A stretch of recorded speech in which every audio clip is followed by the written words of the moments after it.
chers auditeurs, vous écoutez sur Radio Courtoisie le libre journal de Lumière de l'Espérance de Jean-Pierre Dickès, dirigé aujourd'hui par Luc Perel, qui reçoit avec l'assistance de Nancy, Monsieur Laurent Dandrieux, journaliste, écrivain, responsable des pages culturelles à Valeurs Actuelles, et Monsieur l'abbé Guy Pagès, prêtre du diocèse de Paris, écrivain. Donc nous allons parler aujourd'hui de l'Église catholique de l'immigration musulmane. Oui, alors, cher Laurent Dandrieux, monsieur l'abbé, je suis heureux de vous saluer. Chers auditeurs, je vous salue. Laurent Dandrieux est en train de faire un tabac. Je pensais me régaler avec un pamphlet. Il ne s'agit pas d'attaquer l'Église, évidemment. Il s'agit de l'aider à sortir d'une impasse. Il s'agit d'ouvrir le débat pour que les gens, effectivement, s'en emparent, s'en saisissent, nourrissent une réflexion qui, sur ce plan-là, au point de vue ecclésial, à mon avis, est totalement embryonnaire. C'est des sujets sur lesquels vraiment personne ne s'est penché sérieusement. Loin d'être un pamphlet, c'est une analyse. Vous donnez les textes, vous donnez les références, les dates, etc. Le malaise, le grand malaise. Oui. C'est vrai qu'il y a un malaise et que nous, catholiques, nous sommes un peu abasourdis, gênés de ce qui se passe. Et alors, d'où vient ce malaise? Est-ce que c'est une mauvaise conception de l'obéissance? Oui. Je pense fondamentalement, et c'est pour ça que effectivement ça reste jusqu'à présent du niveau du malaise, c'est-à-dire que les gens sentent bien que le discours de l'Église sur l'immigration, le discours dominant n'est pas juste, qu'il pose plus de problèmes qu'il n'en résout, mais en même temps c'est le discours de l'Église. Alors qu'est-ce qu'on fait? Et puis c'est un discours qui est unanime, qui est martelé, qui est omniprésent, qui est extrêmement même intimidant, puisque moi je trouve qu'il y a dans ces matières de la part de l'Église souvent un double chantage, c'est-à-dire si vous êtes contre ce discours, on vous accuse très vite d'être contre l'évangile, puisque j'étais un étranger et vous m'avez accueilli, point final. Et puis si ça suffit pas, ensuite on vous accuse d'être contre le pape. Vous reconnaissez pas l'autorité du pape, c'est très très très mal. Or je ne sache pas que le pape soit infaillible sur ces matières-là. Donc il faut sortir de ça, oser se réapproprier le débat. Et une partie de l'enjeu de mon livre, évidemment j'ai voulu démontrer que les positions de l'Église, à mon sens, étaient fallacieuses, mais aussi qu'elle ne requérait pas l'obéissance inconditionnelle du fidèle. C'est-à-dire que ce sont des sujets qui sont, à mon sens, au niveau le plus bas d'autorité du magistère, quand ils ressortent du magistère, parce que quand le pape donne une conférence de presse dans un avion, est-ce que c'est encore du magistère? Je me permettrai d'être dubitatif sur ce point. Voilà, donc on a le droit de ne pas être d'accord avec l'Église sur ces questions. On a le devoir, je pense, de le lui dire, je crois que c'est notre rôle d'interpeller notre clergé en disant, écoutez, moi sur ce sujet-là, il me semble que ça ne va pas du tout et qu'il serait urgent de rectifier le tir. Alors, Monsieur l'abbé Pagès, je veux aussi remercier M. Dandrieux pour cet ouvrage qui est très complet, parfaitement référencé, qui est vraiment irréprochable. Maintenant, l'argument donc que vient d'avancer Monsieur Dandrieux pour justifier la politique actuelle de l'Église, à savoir ce verset de Matthieu 25, j'étais un étranger et vous m'avez accueilli, ou bien j'étais un étranger et vous ne m'avez pas accueilli. En fait, Monsieur Dandrieux, on le a souvent mis dans les dents, et autant que j'ai vu, vous avez répondu à chaque fois en faisant valoir que ce verset s'adressait à des individus, mais ne concernait pas la collectivité. J'ai deux réponses en fait sur cet argument qui est effectivement un argument d'autorité presque, parce que quand vous lisez notamment les textes des évêques de France sur ce sujet, ça revient tout le temps, puis ça revient pour clore la discussion. Et moi, on me dit, effectivement, depuis que j'ai publié mon livre, mais non, mais vous rejetez ce verset de l'Évangile. Bien sûr que non, je ne le rejette pas. Mais il faut le savoir, y compris les paroles du Christ, il faut savoir les utiliser intelligemment. C'est-à-dire que d'une part, effectivement, ce sont des paraboles ou des préceptes qui doivent nous conduire à notre salut personnel, qu'on ne peut pas négliger non plus dans une réflexion collective, mais qui ne peuvent pas s'adapter ex abrupto à une société tout entière. C'est évident que la parabole du bon samaritain, si vous remplacez la personne blessée au bord de la route par 100 000 personnes, bien la réaction du bon samaritain ne peut pas être la même. C'est parce qu'il n'avait qu'un cheval, en fait. Et de la même façon, quand la parabole de l'ouvrier de la 11e heure ne peut pas prétendre fonder une politique économique. Si vous basez un système économique sur cette parabole, vous allez au chaos. Je termine. La deuxième réponse que je fais à ça, c'est que on peut pas isoler des phrases pour en faire l'alpha et l'oméga d'une réflexion globale. Et donc, effectivement, j'étais un étranger, vous m'avez accueilli, c'est important, mais il faut se souvenir aussi que la charité, si elle veut être vraiment une charité, ce doit être efficace, ce doit être juste, on ne doit pas déshabiller Pierre pour habiller Paul, et donc il doit y avoir aussi des ordres de hiérarchie dans la charité. Et donc je rappelle dans mon livre que effectivement Saint Augustin et Saint Thomas d'Aquin se sont prononcés de manière très claire là-dessus, et Saint Thomas a résumé la question d'une manière limpide, c'est si on ne peut pas aider tout le monde, et Dieu sait que c'est le cas, si on ne peut pas aider tout le monde, en matière de charité, les plus proches ont un droit de priorité. Alors, si vous permettez, je voudrais vous donner un autre argument qui relève de l'exégèse, mais d'abord faire remarquer que la parabole de la 11e heure, c'est une parabole, tandis que Jésus, dans le Matthieu 25, c'est une prophétie. Il annonce ce qui se passera. Donc c'est pas du même ordre. On ne peut pas en tirer des conclusions de l'une par rapport à l'autre. Et encore une autre chose sur la parabole du Samaritain, on peut remarquer que le Samaritain, il amène le blessé à l'auberge, pas chez lui. Donc c'est déjà un point pour voir comment on peut mettre ces gens dans des situations où ils se refont une santé, mais pas nécessairement chez nous. Alors pour revenir à Matthieu 25, en fait le problème vient d'une mauvaise traduction, parce qu'il y a malheureusement de mauvaises traductions. Par exemple, le 5e commandement, qui est traduit partout, tu ne tueras pas. Et ça amène des conséquences dramatiques. C'est-à-dire qu'à cause de ce commandement-là, par exemple, on a le film de Mel Gibson, où on a un héros qui se croit fondé à ne pas user de la légitime défense ou à condamner l'usage militaire de la force. Mais la vraie traduction, ce n'est pas « tu ne tueras pas », c'est « tu ne commettras pas de meurtre ». Des paroles ne peuvent pas, dans l'évangile, la parole de Dieu, se contredire. Alors, pour en revenir à Matthieu 25, le mot grec, c'est xénos, d'où est venue xénophobie. Mais xénos, ça veut dire hôte. C'est traduit en latin par hospes, hospitalité. Voilà, exactement, l'hospitalité. Quand Saint Paul, les apôtres, dans leurs lettres, disent « nous allons venir chez vous », ils utilisent le mot xénos. Ouais. Le xénos, c'est le voyageur. On lui donne l'hospitalité pour quelques jours. C'est l'étranger de passage. L'étranger de passage. Quelque part, c'est quelqu'un que l'on connaît même. Jamais un étranger qui va s'installer. À ce moment-là, on prendra notre terme qui est en latin advenia, et qui est vraiment l'étranger, et non pas hospes. Saint Paul utilise parfois le mot étranger, notamment c'est dans Éphésiens 2, il dit aux chrétiens, vous n'êtes plus des hôtes et des étrangers. S'il utilise ces deux mots différents, c'est bien parce que hôte et étranger n'ont pas le même sens. Or, c'est le mot hôte qui est utilisé en Matthieu 25. Donc on ne peut pas utiliser ce verset pour justifier la venue d'étrangers. Yeah. Ensuite, dans l'Ancien Testament, Dieu dit au peuple juif, tu accueilleras l'étranger, tu ne seras pas injuste avec lui parce que toi-même tu as été étranger en Égypte. Mais quand l'étranger venait dans le peuple juif, il était tenu à l'observance intégrale des ordonnances de la loi de Moïse et des rites de la loi de Moïse. Au point que le mot qui traduit ça en grec, c'est prosélyte. Advenia, l'étranger, en latin, et prosélyte en grec. Celui qui vient de l'extérieur, qui vient chez nous, mais il est accueilli dans la mesure où il va se comporter comme tous les autres. Il a pratiqué et non pas en gardant sa religion et ses coutumes.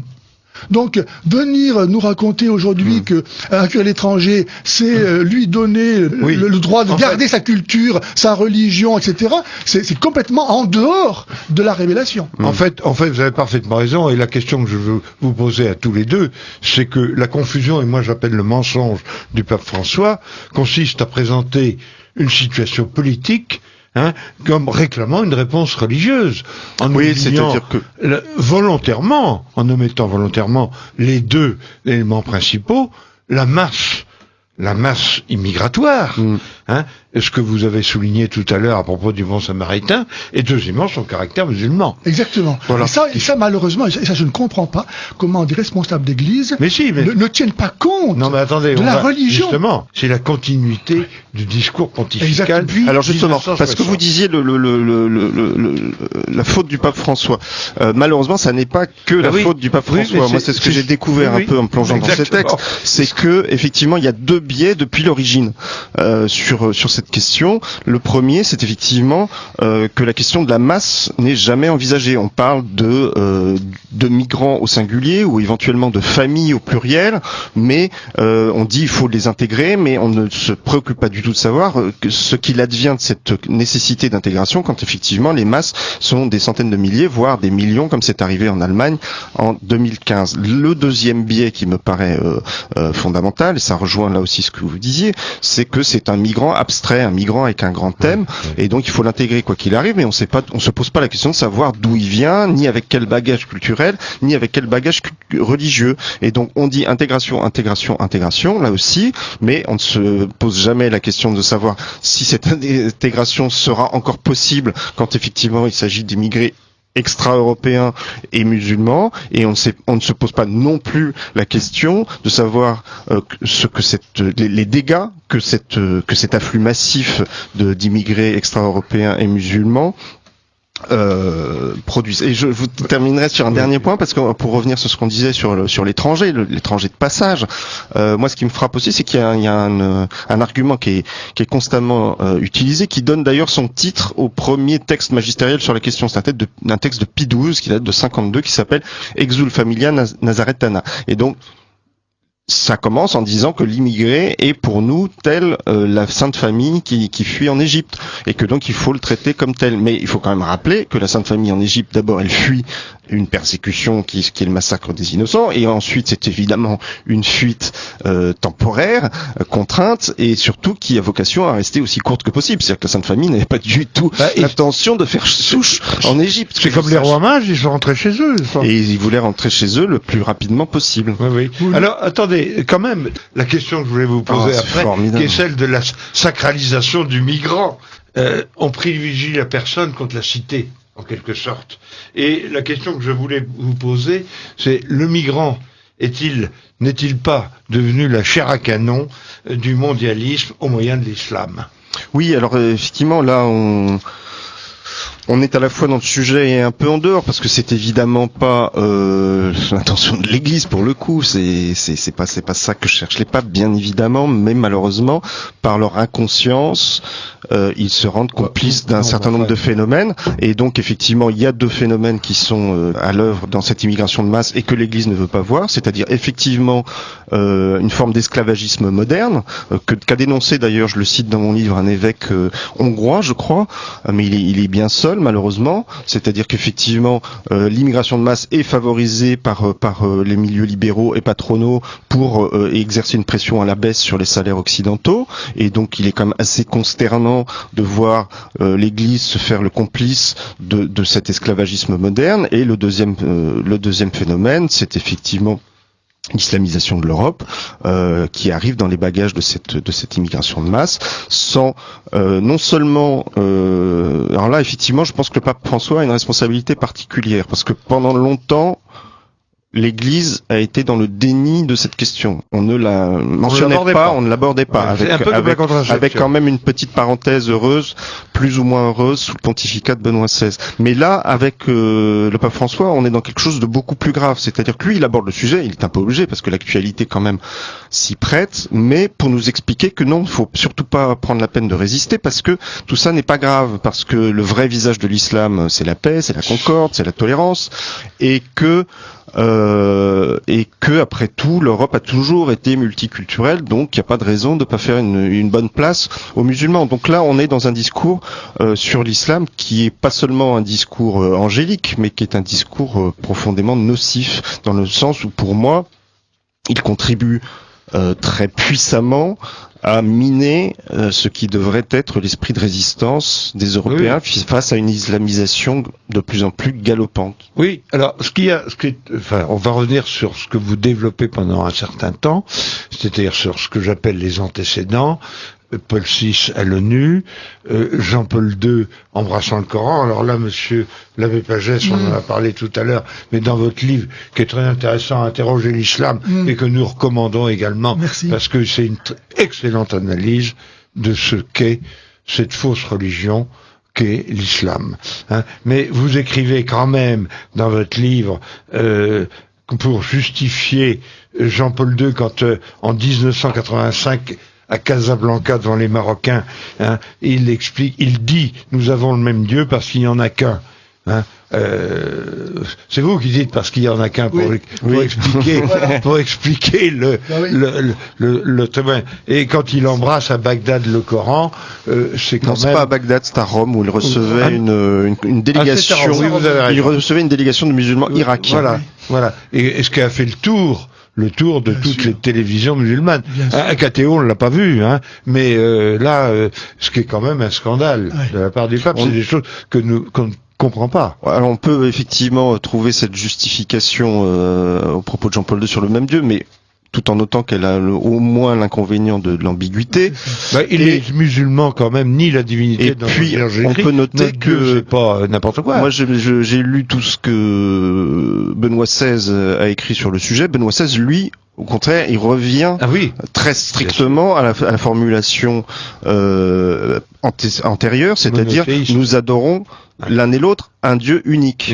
Mais il ne dit pas que c'est le même. Ce qui est une prudence qui me paraît salutaire. Vous vouliez dire quelque chose, monsieur l'abbé? Ou tout à l'heure, dans le discours de monsieur Dandrieux, lorsqu'il évoquait l'intégration demandée par l'Église, en fait, il y a des documents du magistère, en tout cas du magistère ordinaire, qui disent qu'ils ne souhaitent pas l'assimilation, l'intégration, mais qu'il faut que les personnes immigrées conservent leur culture et leur tradition, etc. Donc il y a au contraire un enseignement qui va à l'opposé de l'intégration. Alors il y a effectivement beaucoup de paradoxes sur cette question. Le premier paradoxe, c'est qu'on passe son temps à nous dire, et notamment le pape François passe son temps à nous dire que tous les gens qui arrivent sur nos côtes sont des réfugiés fuyant la guerre et la faim. Et pourtant, un réfugié, par définition, c'est quelqu'un qui fuit une situation temporaire et qui a vocation à rentrer chez lui. Or, pourtant, on nous dit qu'il faut les intégrer.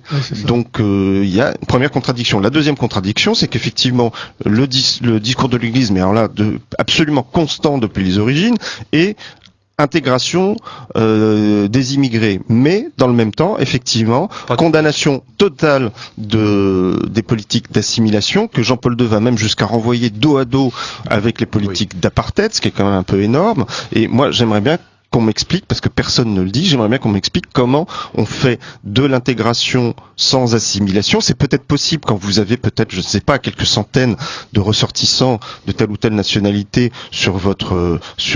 disséminés sur votre territoire. Mais quand vous avez des centaines de milliers de gens de la même origine qui sont sur votre territoire et qui sont en situation de suffisamment nombreux pour vivre entre eux, suivant leurs règles et leurs coutumes et s'en trouver bien, eh bien, il n'y a pas d'intégration possible. Ensuite, effectivement, il y a beaucoup de paroles, notamment du pape François, qui n'ont pas une autorité magistérielle, mais qui ont pour autant un poids considérable, parce qu'elles sont reprises massivement par les médias, elles sont martelées après par les prêtres dans les paroisses, elles forment ce que j'appelle la forma mentis du clergé, qui effectivement s'en sert pour, si je puis me permettre cette légèreté, parfois nous bourrer le mot.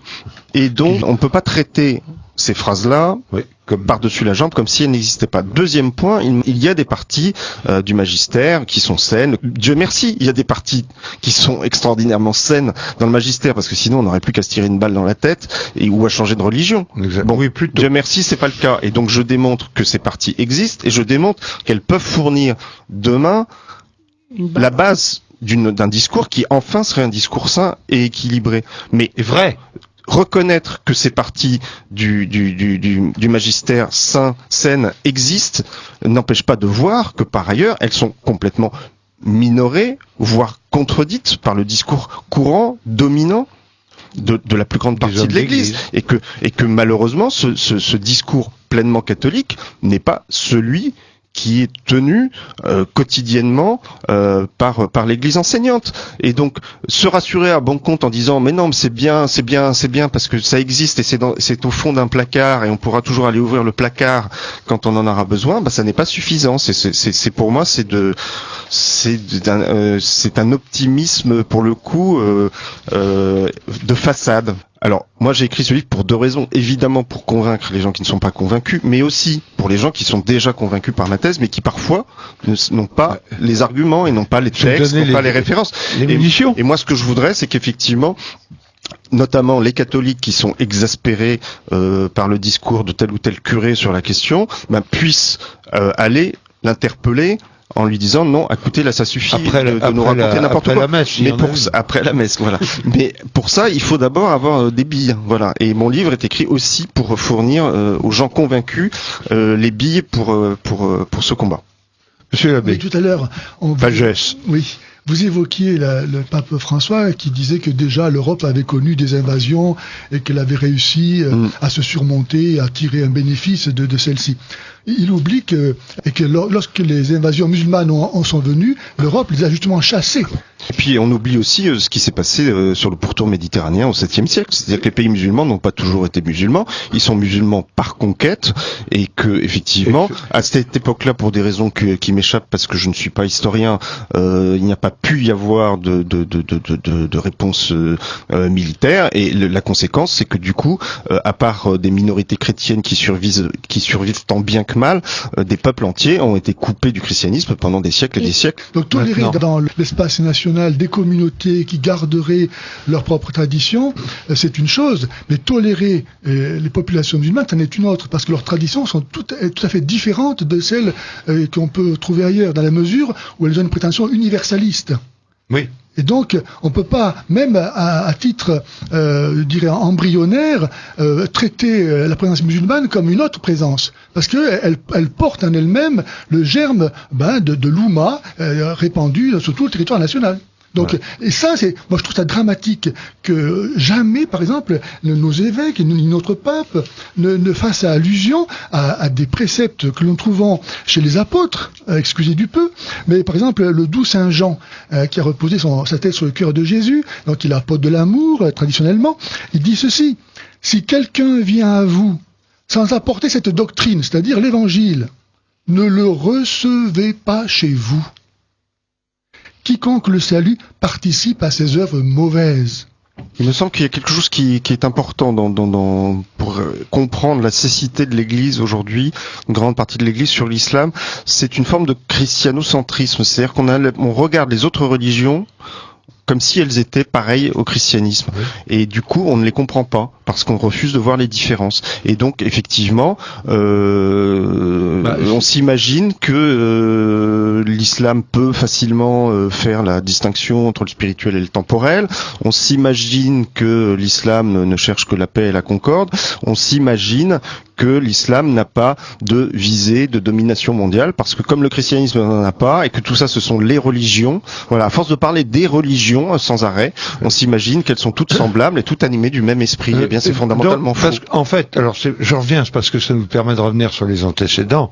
En fait, moi, Laïc Durand, je veux dire, ça commence en 1960, encore que vous ayez cité beaucoup d'autres antécédents dont on va parler, mais que c'est vraiment le Vatican II qui est responsable de ce discours lénifiant. Oui. Et deuxièmement, les antécédents politiques que nous avons, que vous évoquez d'ailleurs dans votre livre très bien, qui sont le ralliement de 1892, la condamnation de l'action française, la CPI 11 avant Léon XIII et l'abandon des Christéros, sont des exemples d'erreurs politiques gravissimes des papes antérieurs. Parce qu'il faut quand même... Et donc c'était avant Vatican II. Voilà, puisque Vatican II tombe pas du ciel quand même.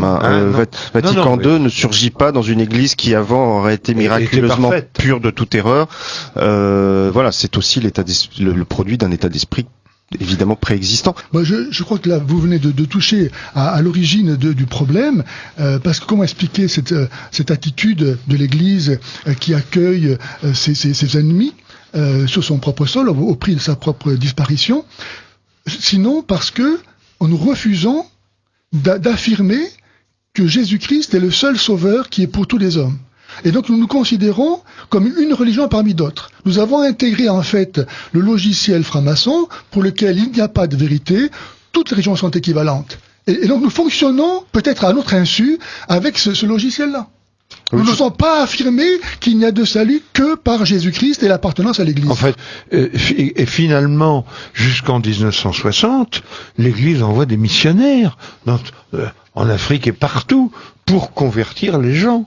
Or, il a un discours complètement contraire actuellement, il ne faut pas les convertir. Or, vous, monsieur l'abbé Pagès, vous êtes un hérétique, puisque vous êtes un spécialiste de la conversion des musulmans. Qu'en plus, vous y arrivez. Mais c'est vrai qu'il y a cette idée qu'on voit apparaître de manière très claire dans les années 60, selon laquelle, en fait, il y a des germes de vérité dans toutes les religions, et du coup des semences de verbe dans toutes les religions même, et donc du coup pourquoi pas laisser les gens faire leur salut là où ils sont. Oui, puisque et là effectivement comme disait monsieur l'abbé, on n'est plus du tout dans la logique traditionnelle affirmant que l'unique voie de salut c'est le Christ.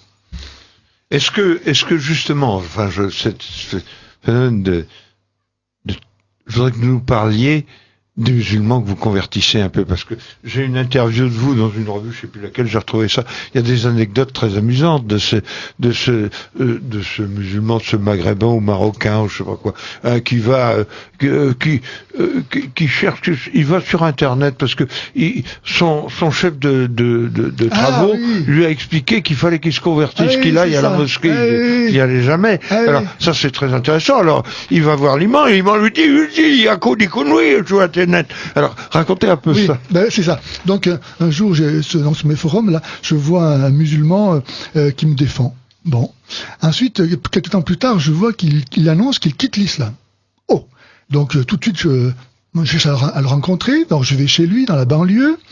Et là, je découvre un couple de Guinéens. Et il me raconte comment ça s'est passé au travail, donc il était cariste. Voilà que un de ses collègues, parce que les musulmans sont très très très prosélytes, hein, c'est même les enfants, tous les musulmans sont convaincus de leur mission d'islamiser le monde, hein, c'est impressionnant, ils vivent pour ça. Hein. Donc son collègue lui dit, mais toi tu es d'origine musulmane, comment ça se fait que tu fais pas le ramadan et tu vas pas à la mosquée, etc.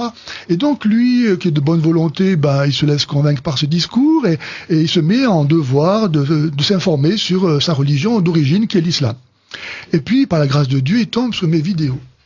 Et là, il va se laisser convaincre par mes arguments et troublé, il va s'adresser à l'imam de sa ville pour lui présenter donc mes arguments. Et là, l'imam lui dit, mais comme vous l'avez dit, ne va pas sur Internet, il n'y a que des bêtises, et puis tu réfléchis trop. Hein, il m'a dit ça comme ça. Alors, il s'est rendu compte que l'imam n'avait pas d'objection à formuler, et ça l'a encouragé, évidemment, dans sa conversion au christianisme. Ce petit couple-là, que j'ai rencontré, chez eux, ils m'ont montré un livre de prière qu'ils avaient trouvé dans une poubelle. Et donc, ils faisaient leur prière chrétienne, catholique, dans ce livre, tous les soirs. Ils avaient trouvé, toujours dans une poubelle, je n'invente rien, un livre de catéchisme de CE2, et ils étudiaient la doctrine dans ce livre trouvé dans une poubelle. Troisième chose, ils ont trouvé dans une poubelle encore une cassette vidéo du film de Zeffirelli, Jésus de Nazareth, qu'il passait tous les dimanches soirs rituellement avec religieusement. Hein, donc j'ai vu que ça dure 3 heures quand même. Voilà. Non mais ils étaient fascinés par ça. Et donc ils m'ont dit eux-mêmes, ils m'ont dit tous les dimanches soirs nous regardons ce film. Donc ils sont venus chercher dans nos poubelles la foi, la culture, la prière que nous ne voulons plus. C'est quand même extraordinaire. J'invente rien. Mais je vous crois. Mais c'est dans les déchetteries plutôt que dans les églises qu'il faut aller si on veut devenir catholique. Et c'est surtout. Moi j'ai des musulmans qui se convertissent et me disent mais où est-ce que je dois être baptisé? Parce que si je vais dans ma paroisse, je vais perdre la foi. Et on m'a dit ça. Des musulmans, ils comprennent ça eux-mêmes. Et c'est surtout, c'est parce que... Moi, je me suis pas converti pour entendre dire que Mahomet est un prophète, que l'islam est une bonne religion. Mahdi Alam, que vous citez, lui-même a quitté l'église après avoir été baptisé par Benoît XVI parce qu'il est horrifié d'entendre ce discours qui n'est pas avec moi et contre moi, dit Jésus. peut pas servir de maître. Je voulais en profiter pour reparler de la grande idée de Laurent Dandrieux, parce que quand même... j'ai une grande idée, moi. Oui, super. oui, enfin, je pensais que c'était quelque chose qui quand même justifiait en partie votre livre. Vous dites à la page 292, un peu en conclusion, l'Europe dispose pourtant d'un immense vivier de baptisés qui se sont éloignés de l'Église, mais qui gardent avec elle, fût-ce inconsciemment, un lien culturel et historique. Ce vivier, elle n'a pas trouvé le moyen, jusqu'à aujourd'hui, d'y exercer la mission de pêcheur d'hommes. Oui, alors ça c'est quelque chose dont j'ai éprouvé encore plus la justesse après la parution de mon livre. Parce que du coup ça va m'obliger à parler d'un livre dont je ne souhaitais pas parler, mais il se trouve qu'est paru concomitamment au mien un livre d'Erwan Le Moredec qui s'appelle Identitaire, le mauvais génie du christianisme, et qui effectivement stigmatise un certain nombre de catholiques qui sont supposés être trop d'extrême droite et donc s'intéresser plus à la politique qu'à la foi, et donc manipuler la foi de manière hypocrite à des fins politiques. Bon, c'est des querelles microscopiques qui ne sont pas très intéressantes, mais je me suis rendu compte à l'occasion du débat qui a eu lieu autour de ce livre et du mien, du profond mépris dans lequel un certain cléricalisme tenait ce qu'on appelait autrefois les catholiques culturels, c'est-à-dire la foi du charbonnier. Oui, mais même non, c'est moins que la foi du charbonnier, c'est-à-dire c'est souvent des gens qui se disent catholiques mais plus par attachement identitaire, c'est-à-dire qu'ils sont attachés à leur clocher, ils sont attachés à leur crèche, parce que ce sont des symboles de leur identité. Ça me rappelle une anecdote, si vous voulez, pour illustrer ça, qui est celle d'un de mes clients qui a fait baptiser ses enfants. Alors le curé lui demande: pourquoi demandez-vous le baptême pour vos enfants? Pour faire plaisir à ma belle-mère. Ben voilà, un chrétien culturel, n'est-ce pas? Oui, mais du coup les enfants sont baptisés. Oui, voilà. Et du coup c'est vrai que il y a ces catholiques-là qui se disent catholiques sans souvent pratiquer ou pratiquer seulement pour les grandes fêtes, mais au lieu de considérer que c'est un chemin de conversion qui en vaut bien un autre, et que c'est un lien qui malgré tout dans une société dont on se plaint à longueur de journée qu'elle soit déchristianisée rattache ces gens au catholicisme, eh bien non, on regarde ça de haut en disant: ah non, mais ça c'est pas de la foi pure, c'est pas de la foi comme il faut, c'est pas assez savant, c'est pas assez engagé, c'est pas assez militant, ça nous intéresse pas. Et puis il y a aussi la masse énorme des Européens qui n'ont plus aucun lien du tout avec la foi de leurs pères ou de leurs ancêtres, et qui ne se considèrent plus comme chrétiens d'aucune façon, et qui apparemment rejettent ou méprisent ou ignorent complètement le christianisme. Mais ces gens-là sont quand même évangélisables, et d'autant plus évangélisables qu'ils sont tenaillés par la question de l'identité, voilà. C'est-à-dire qu'ils voient bien qu'il y a une immigration de masse qui les menace dans leur mode de vie et dans leur existence même, et puis ils voient bien qu'on a affaire à une religion conquérante qu'est l'islam, et donc ces gens-là, si on leur disait vous avez une identité, et cette identité, sa colonne vertébrale c'est le christianisme, on pourrait effectivement se servir de cette inquiétude identitaire comme d'un levier d'évangélisation énorme. Absolument. Au lieu de ça, on méprise ça, on dit non, votre inquiétude identitaire, c'est du refus de l'autre, c'est du repli sur soi, c'est de la frilosité, c'est du racisme, et c'est de la xénophobie. Et donc si je puis me permettre une métaphore, moi tout ça, ça me fait penser... Parce que dans le même temps, ce qui est très étonnant, c'est que l'Église ne nous parle que de nouvelle évangélisation, mais c'est quoi la nouvelle évangélisation si c'est pas évangéliser ces gens-là?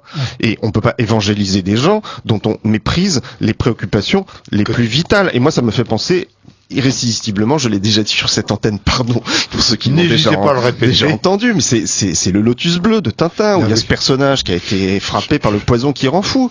Et alors il vient voir Tintin avec un grand cimeterre à la main, et il dit: j'ai trouvé la voie, je vais vous montrer la voie, mais avant, il faut que je vous coupe la tête. Et je trouve que la nouvelle évangélisation, telle que l'a définie une certaine église, c'est un peu ça. On veut bien convertir les gens, mais d'abord, il faut les convaincre qu'ils n'ont pas le droit de leur existence. Merci de ce rappel littéraire du Lotus Bleu, qui est effectivement toujours important d'avoir des références littéraires, et que tous les auditeurs de Radio Courtoisie vont comprendre.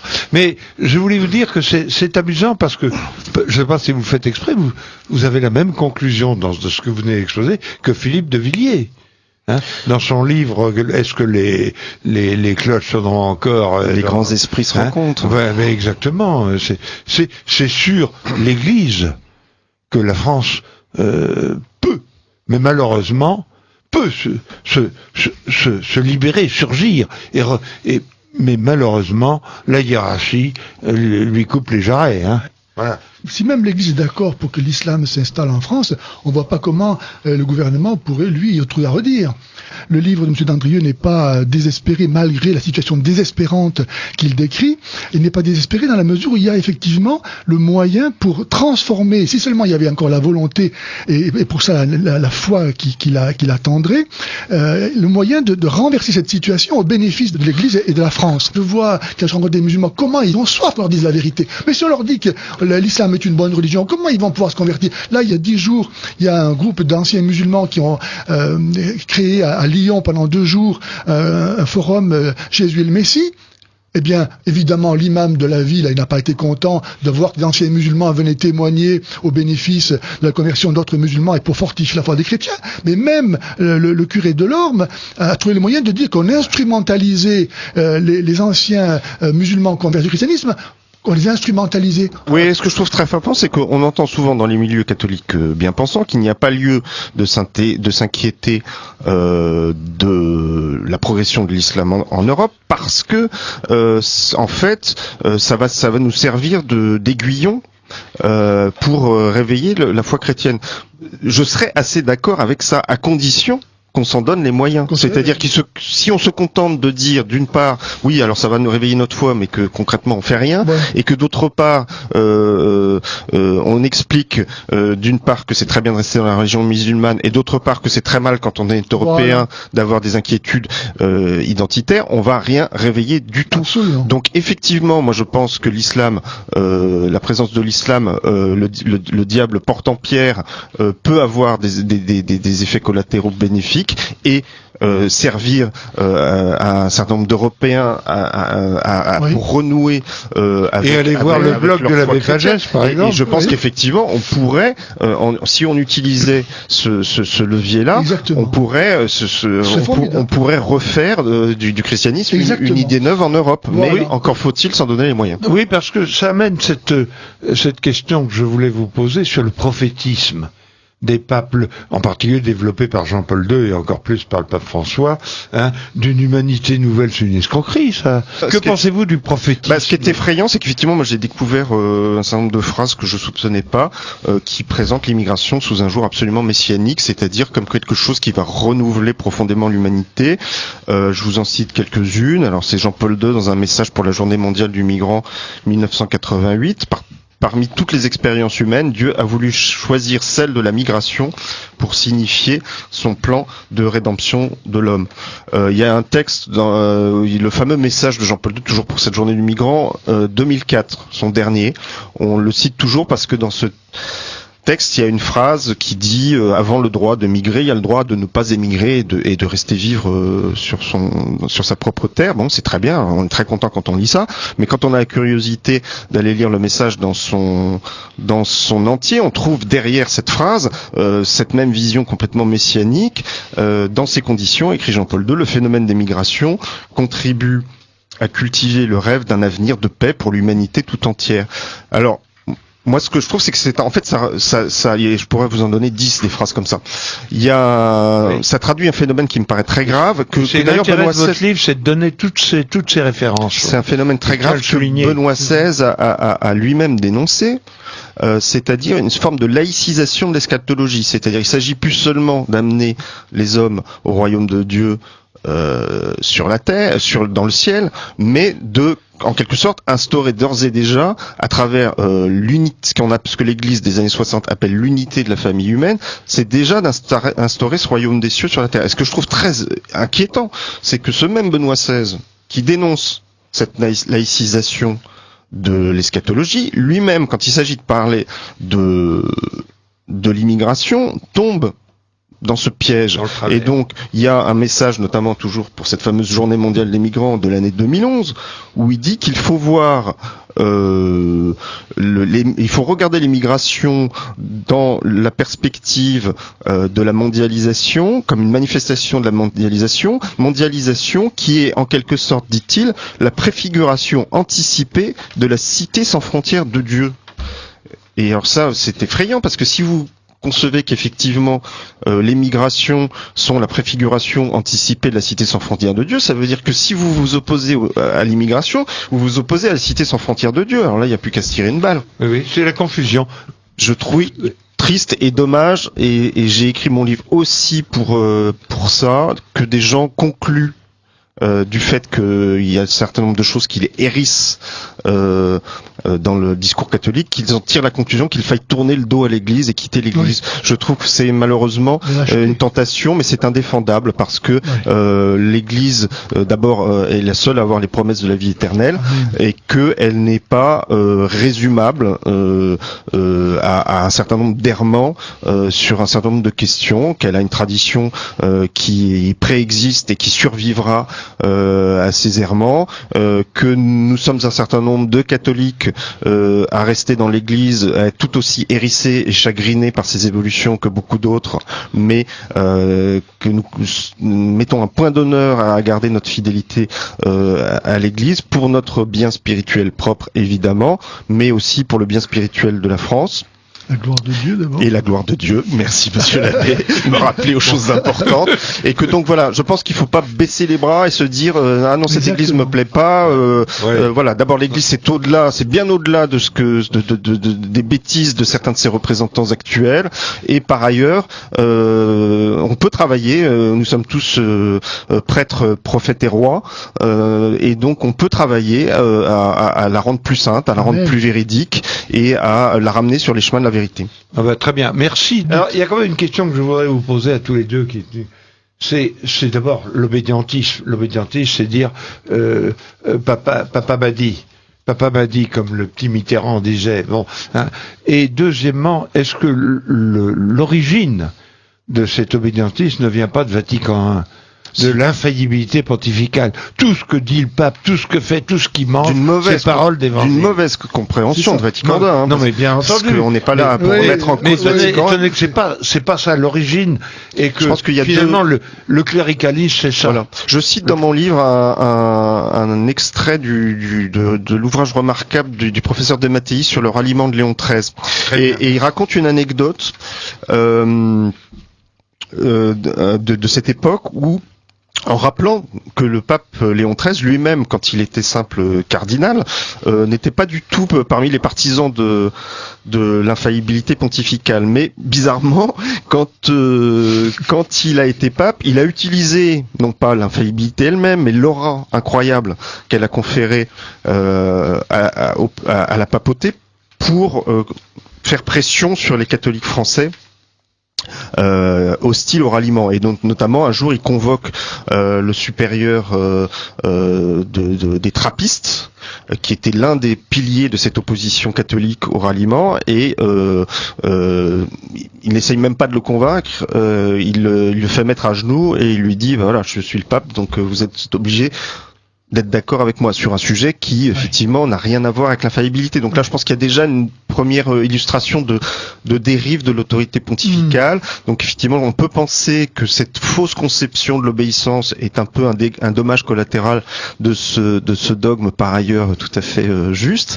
Et secondo, il y a un phénomène plus sociologique, je pense, c'est-à-dire que Jean-Paul II a notamment redonné aux catholiques une certaine fierté, un certain esprit conquérant, un certain esprit qu'on a voilà, il a renoué d'une certaine façon avec ce qu'on appelait avant le concile un certain triomphalisme catholique. Et donc il y a effectivement il en est né une espèce de nouvelle fascination pour l'autorité pontificale chez toute une génération qui doit effectivement à la papauté d'avoir renoué avec un catholicisme un peu plus conquérant.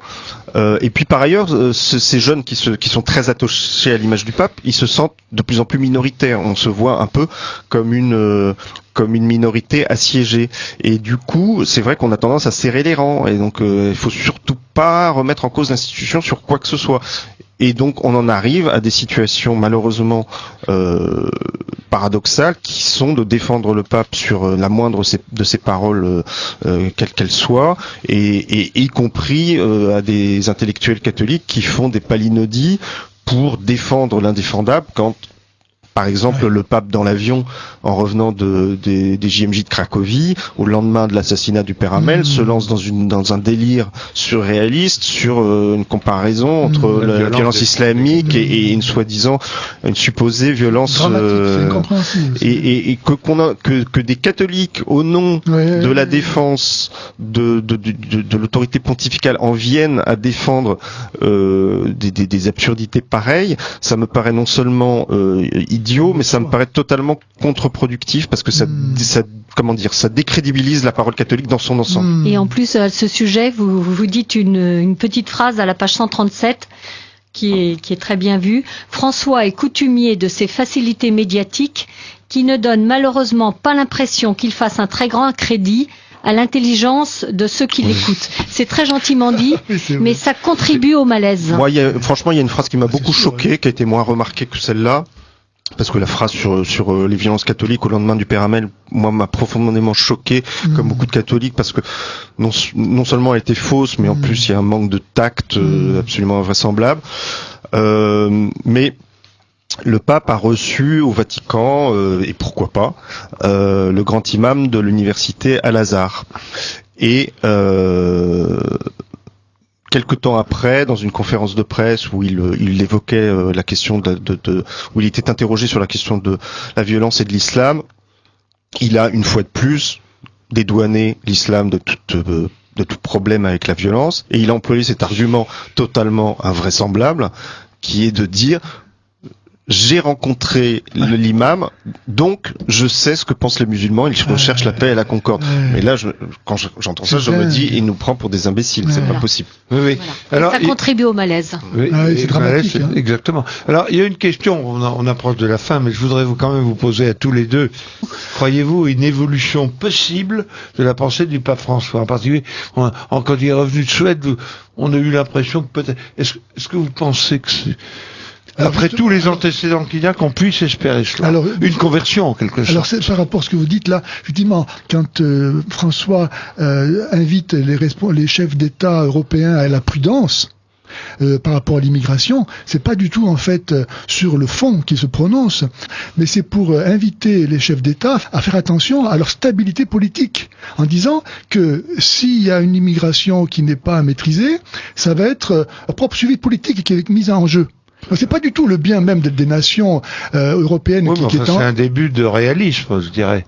Oui, mais si c'est pour conforter, conforter le pouvoir en place. C'était ambigu parce qu'en fait, là, Monsieur l'abbé Pagès fait référence en fait au discours devant le corps diplomatique le 9 janvier. Et effectivement, le pape est revenu sur le thème de la prudence, enfin, d'abord du devoir des immigrés à respecter les législations des pays d'accueil, très bien. Et aussi sur le thème de la prudence, mais c'est pour dire que la prudence, en fait, le mot prudence est prononcé une fois dans ce discours, c'est pour dire que la prudence ne doit pas entraîner la fermeture vis-à-vis des immigrés. Alors, est-ce que ça veut dire fermeture des frontières ou est-ce que ça veut dire juste fermeture du cœur, ce genre d'ambiguïté sur lequel le discours... Voilà. Mais en tout cas, pour répondre à votre question, je ne sais, franchement, je n'ai pas les moyens d'y répondre. Est-ce que c'est parce que des phrases comme celle-là, il y en a déjà eu dans les premières années du pontificat aussi. Il y a les jésuites, tout est possible. Il y a beaucoup d'ambiguïté, beaucoup de déclarations contradictoires. Je me réjouis à chaque fois que le pape prononce une phrase qui va dans le bon sens, naturellement. Je constate que, à l'heure où nous parlons, ces quelques phrases me semblent encore noyées dans un torrent qui va pas dans le même sens. Après, voilà, l'Église ne se limite pas au pape François. Il me semble que le déni de réel devient de plus en plus difficile à tenir. J'ai été frappé par un article de La Croix qui rendait compte d'un débat qui a eu lieu à la dernière assemblée plénière des évêques de France à Lourdes, donc débat sur l'immigration. Alors malheureusement le débat n'était pas public, on n'en a pas d'autres témoignages que celui des quelques journalistes qui étaient présents, mais apparemment les débats ont été assez contradictoires. Et notamment, il y avait un évêque italien dont j'ai oublié le nom, mais je le cite dans mon livre, qui était là un peu pour répandre la bonne parole immigrationniste, et un certain nombre d'évêques français, plutôt de la jeune génération, ont pris la parole pour lui dire qu'il était bien gentil, mais que c'était quand même beaucoup plus compliqué que ça, et qu'on on ne pouvait pas balayer d'un revers de main le fait que les gens, les peuples, se sentent effectivement troublés par cette remise en cause radicale de leur identité qui arrive dans les bagages de l'immigration. Donc il me semble qu'il y a quand même quelques prises de conscience et quelques prises de parole intéressantes, dont la plus forte, effectivement, me paraît, j'en parlais tout à l'heure, être celle du cardinal Sarah, qui, dans une interview qu'il a donnée en marge d'une conférence à Versailles pour faire la promotion de son livre remarquable, La force du silence, a dit très clairement que voilà, cette immigration de masse nous menaçait dans notre identité, dans nos valeurs, et nous menaçait de submersion.